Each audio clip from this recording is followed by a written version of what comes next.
Hello, I'm Gemma and this is Non-Fic Books, and today I'm cracking on with my Austen August with a review of Susannah Fullerton's Happily Ever After, celebrating Jane Austen's Pride and Prejudice. This was published in 2013 by Francis Lincoln Limited and is exactly the same book as Celebrating Pride and Prejudice, 200 Years of Jane Austen's Masterpiece, again published in 2013, this time by Voyager Press, and they're both 225 pages long, because as I said, they are exactly the same book. This one is just the US version, I believe.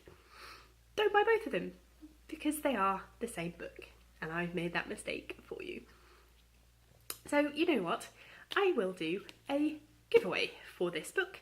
If you are interested in winning it, I tell you now, it is a second-hand copy. It is in very good condition, but it is second-hand, so if you are only into new books, please do not enter this. Leave me a comment down below if you want to enter. Tell me your favourite Pride and Prejudice character and why. And this will be open internationally, but as always, 18 years or older, or have permission from your parents, because you have to give me your address if you do want to win this. So yeah, there's a random start to a video that I wasn't quite expecting. Back onto the book. Okay, these are the same book. They are by Susannah Fullerton, who is, excuse me, is the president of the, or was at the time of writing this, the president of the Jane Austen Society of Australia, and she lectures worldwide on Jane Austen.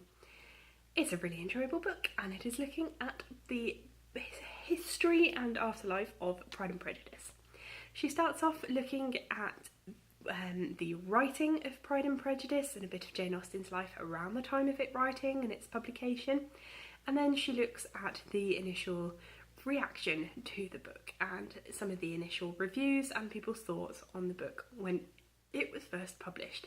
She then moves into looking at the book itself in a bit more in depth, mainly on the characters. There's a chapter each on Darcy and Elizabeth, before looking at then the male and the female family characters that appear in the book. These are really interesting. I don't always agree with all of her comments, but they're interesting looks at the characters, and it's finished off each at the end of it with some quite fun opinions on the character of famous people throughout different years, some of the quotes they have about the characters, which I thought was a nice little added touch.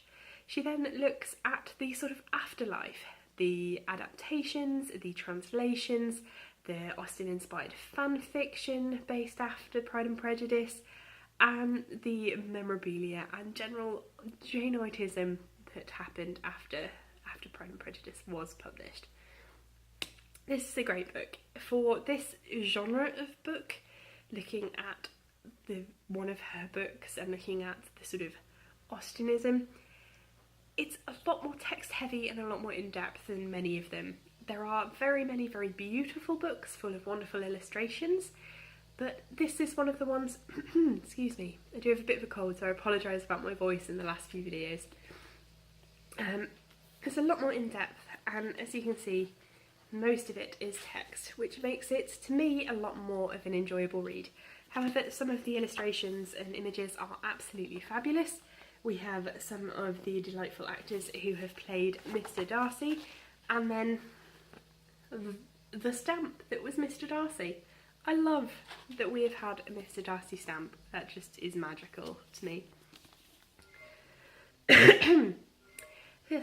This is a really enjoyable book. I think you will really enjoy it if you are a Janeite.